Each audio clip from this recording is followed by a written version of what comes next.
우리가 앞 시간에 27절에서 31절 말씀을 통해서 광야 2세대들이 자연스럽게 가나안 세대로 전환된 것을 살펴봤어요.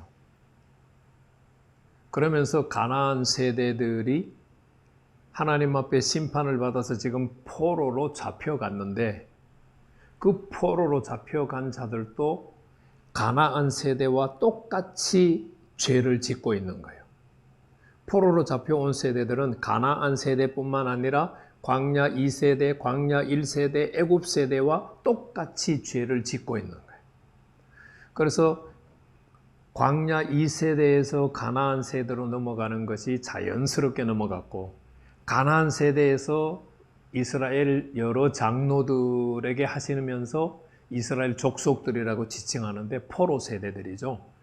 가나안 세대들이 자연스럽게 포로 세대로 넘어갔어요. 이제 32절에서 39절에는 여호와의 심판이라고 적어놨는데, 포로 세대들이 어떤 생각을 하고 있고 그 생각에 대해서 하나님, 여호와 하나님이 어떻게 대처하시는가, 어떻게 심판하시는가를 다루고 있는 말씀이 32절에서 39절 말씀이에요. 자, 32절 말씀 보시면 너희가 스스로 이르기를, 여기서 너희가는 포로로 잡혀온 세대들이에요. 우리가 이방 곧 여러 나라 족속같이 되어서 목석을 경배하리라 하거니와 너희 마음에 품은 것을 결코 이루지 못하리라.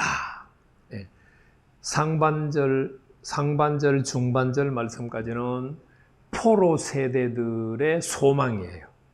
그런데 32절 하반절 말씀은 여호와께서 가지신 마음이에요.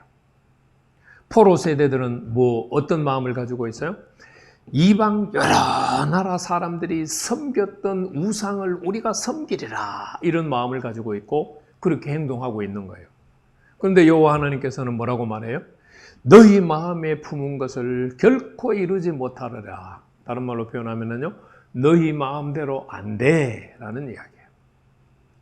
바벨론 포로로 잡혀온 세대들이 우리는 여러 이방 민족들이 우상을 섬기는 것처럼 우리도 그냥 그렇게 섬길 거야 라고 이런 마음을 품었어요.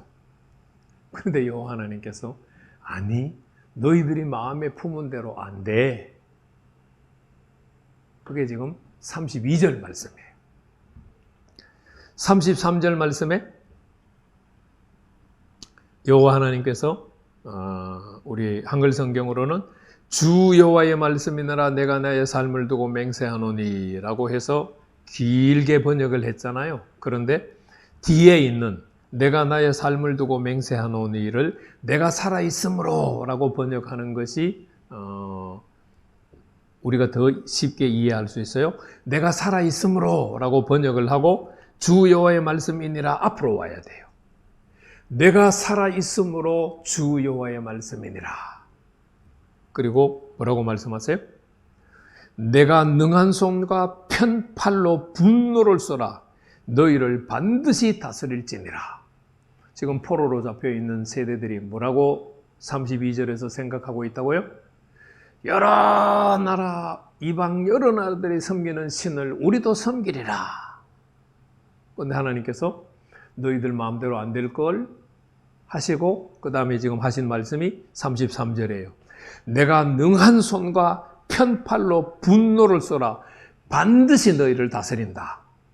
그 말은 징계한다는 이야기예요. 어떻게 징계할까요?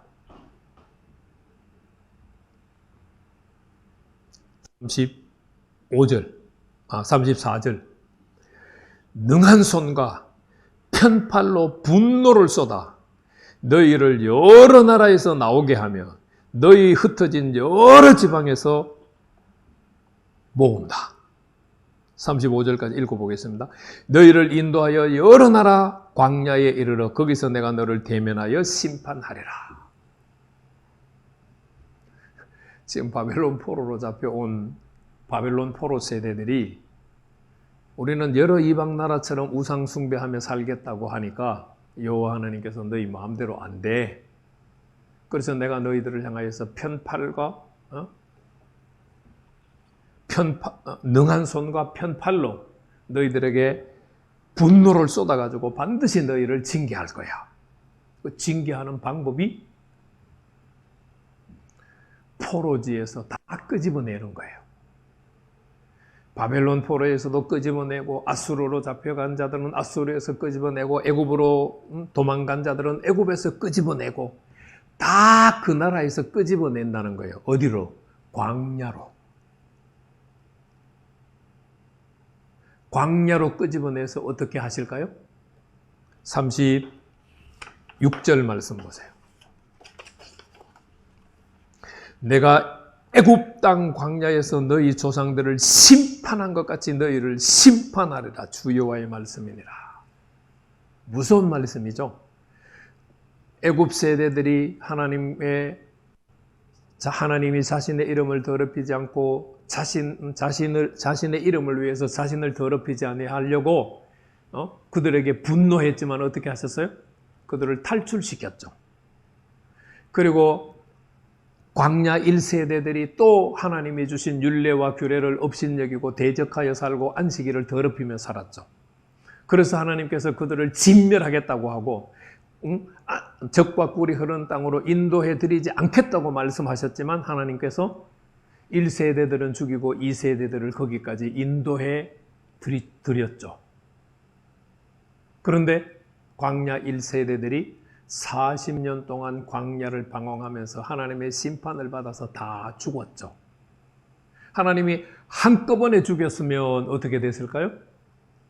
애굽 사람들이 저 봐라 저 봐라 자기 백성 끄집어내더니만 광야에서 다 죽였네 이렇게 말을 들을 텐데 40년 동안 방황하면서 죽게 만드니까 애굽 사람들이 또 여러 주변에 있는 나라 사람들이 소문을 듣고도 여호와가 죽였어로 판단 안 하는 거예요.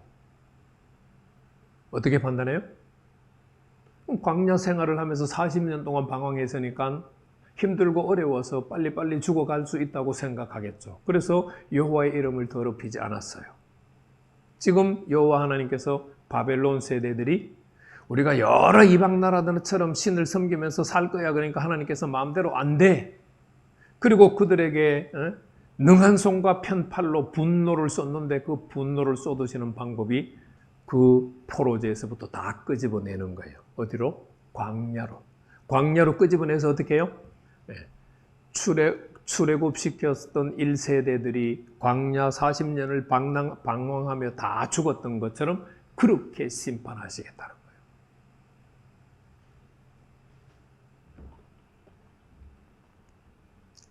자, 그렇게 심판하시는데 37절 말씀을 보면은요, 심판의 방법을 얘기를 하세요.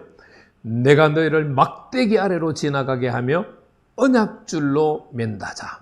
먼저 막대기 아래로 지나가게 한다. 이거는 고대 군동사에서 뭐 할 때 사용한 방법이에요? 목동이 자기 양이 다 있는지 없는지 셀 때 사용한 방법이에요. 양을 한 마리씩 막대기 아래로 지나가게 했어요. 100마리인데 100마리 오케이. 100마리인데 다 지나갔는데 99마리예요. 그럼 한 마리가 없어졌어요. 지금 바벨론 포로로 잡혀가 있는 자들을 다 광야로 끄집어내와서 하나님께서 한 명 한 명 독대해서 심판하시겠다는 거예요. 다 살펴보고 하나님께서 두 가지 방향으로 결론을 내리세요. 하나는 언약의 줄로 매려니와. 언약의 줄로 맨다고 하는 말은 뭐예요? 신의 산 언약을 다시 회복시키신다. 그러면 여호와가 하나님이 되도록 관계를 회복시키겠다라는 말이에요. 하나님의 자녀로 삼겠다는 거죠. 반면에 또 다른 한 부류의 사람들은 어떻게 돼요? 38절 말씀. 너희 가운데서 반역하는 자와 내게 범죄하는 자들은 모두 제하여 버릴지라. 그들을 그 머물러 살던 땅에서 나오게 하여도 이스라엘 땅에는 들어가지 못하게 하리니 너희가 나는 여호와인 줄을 알리라. 자, 바벨론 땅에서 끄집어냈어요. 바벨론 땅에서 포로로 잡혀갔는데 바벨론 땅에서 탈출을 했어요. 그러면은 그 탈출할 때는 어떻게 했어요? 좋아했겠죠. 그런데 하나님께서 광야에서 심판하는 방법이 막대기를 하나 한 사람 한 사람 다 지나가게 해요. 어떤 사람은 의인은 언약의 줄로 매서 하나님과 관계를 회복해요. 그런데 또 어떤 사람은 하나님께서 반역하는 자, 내게 범죄하는 자는 다 제하여 버려요. 어떻게 제하여 버려요? 가나안 땅으로, 이스라엘 땅으로 못 돌아가게 하고 광야에서 죽게 만드시는 거예요. 하나님이 그렇게 심판하시겠다 하고 말씀하셔요. 광야 1세대도 어떻게 했어요? 출애굽은 했지만 가나안 땅에 못 들어갔잖아요. 바벨론 포로로 잡혀가 있는 자들 중에서도 언약의 줄로 매는 자들은 이스라엘 땅으로 다시 돌아오겠지만 언약의 줄로 못 맺고 반역하고 그 다음에 범죄하는 자들은 하나님이 다 제해버리는데 돌아오는 중에 광야에서 다 죽이겠다는 거예요. 하나님이 그렇게 심판하시겠다고 지금 말씀을 하고 있습니다. 그래서 39절에서 여호와 하나님이 결단을 요구하고 계세요. 주 여호와께서 이같이 말씀하셨느니라 이스라엘 족속아 이렇게 번역이 되어 있는데 이스라엘 족속아 너희가 이렇게 번역이 되어 있는데 너희가는 이스라엘 족속 앞으로 와야 돼요. 너희 이스라엘 족속아. 그리고는 이 말씀이 어디로 가야 되느냐? 주 여호와께서 이같이 말씀하셨느니라 앞으로 가야 돼요. 그러니까 너희 이스라엘 족속아 주 여호와께서 이같이 말씀하셨느니라. 어떻게 해요? 내 말을 듣지 아니려거든 가서 각각 그 우상을 섬기라. 이건 무슨 의미예요? 바벨론 포로로 잡혀온 세대들이 우리는 여러 나라 이방인들이 섬기던 것처럼 그렇게 우리는 우상을 섬기며 살 거야. 그렇게 하라는 얘기예요.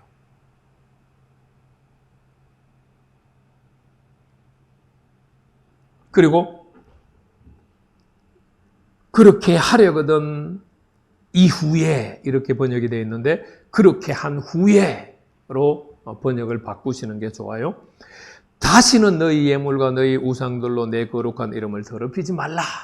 자, 너희들 생각하는 대로 이방 나라 사람들이 우상 섬기는 것처럼 그렇게 우상 숭배해. 마음껏 해. 그리고 그렇게 한 후에는 어떻게 하라고요? 다시는 너희 예물과 우상들로 내 거룩한 이름을 더럽히지 마라고 하는 말 속에는 중간 과정이 생략이 되어 있다고 생각하면 이해가 쉽겠죠. 그래, 너희 하고 싶은 대로 한번 해봐. 잘 되는가? 그리고 돌아오거든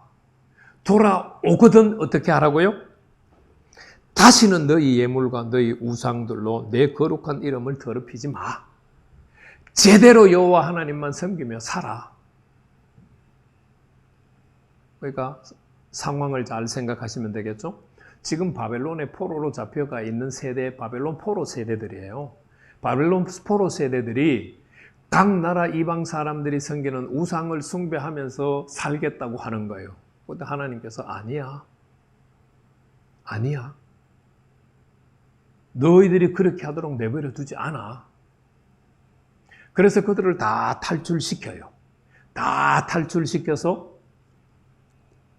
이스라엘 땅으로 다시 돌아오게 해요. 그럼 이 이스라엘 땅에 돌아와서는 어떻게 하라는 이야기예요? 이제 우상 숭배하던 거 다 접어. 광야 2세대들을 향하여서도 가나안 땅에 들어가거든 가나안 7족속들이 섬기던 모든 족속들을 없애고 그들이 섬기던 모든 신과 산당 다 깨뜨리고 회파해버려. 그것처럼 바벨론 포로에서 돌아오거든 다시는 너희 예물과 너희 우상들로 내 거룩한 이름을 더럽히지 마. 한마디로 말하면 가나안 7족속들이 살던 모든 우상들을 다 죄내고 여호와 하나님만 섬겨 여호와께서 주셨던 율례와 규례만 지키며 살아. 안식일 잘 지키며 살아. 그러면 어떻게 돼요? 구별된 사람이 되고 거룩해지잖아요. 하나님과 관계를 돈독하게 맺고 하나님 여호와가 어떤 분이신지를 아는 사람이 돼요. 그렇게 살라는 이야기예요. 우리는 예수를 믿는 신약 시대에 살고 있어요. 그런데 예수님의 은혜와 사랑, 하나님의 사랑이 너무나 강조가 되어졌어요. 여전히 죄를 지으면서도 우리는 하나님의 자녀라고 주장을 해요.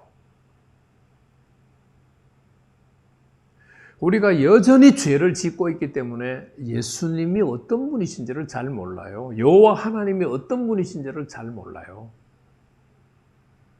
죄를 짓고 싶걸랑 죽도록 한번 지어보시고 그 다음에는 전부여 의지 없어서 손들고 옵니다 하고 돌아오셔서는 오늘 여호와께서 바벨론 포로 세대들에게 말씀하시는 것처럼 다시는 뭐 하지 말라고요? 너희 예물과 너희 우상들로 내 거룩한 이름을 더럽히지 마. 다른 신 섬기지 마. 죄를 짓고 살지 마. 하나님의 율례와 규례를 붙들고 살아.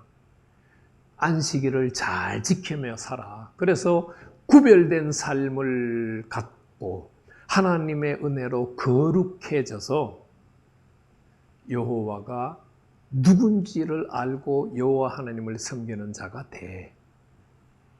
구별되어야 되고요. 거룩해져야 여호와 하나님이 어떤 분이신지를 잘 알 수 있어요. 예수를 믿고도 여전히 죄 가운데 살고 있으면 여호와 하나님이 어떤 분이신지를 알 수가 없어요. 여호와 하나님이 어떤 분이신지를 알 수가 없는데 잘 섬길 수 있겠어요? 여호와 하나님은 거룩하신 분이에요. 그 거룩하신 여호와 하나님을 하나님 앞에 나갈 수 있는 자도 거룩한 자가 나갈 수 있어요.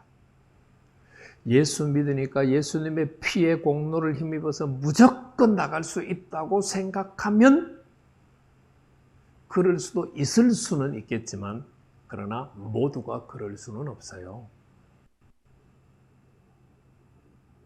예수 그리스도의 피의 공로로 거룩해졌으면 그 거룩해진 것으로 주님 앞에 나아갈 수 있다는 것을 기억하시고 죄에서 회개하시고 돌이키시고 거룩한 삶을 살아서 거룩한 삶이 내 삶이 되어 하나님 앞에 나아가는 복된 자가 되시고 정말 여호와를 잘 알고 여호와를 경배하는 자가 되기를 축복합니다.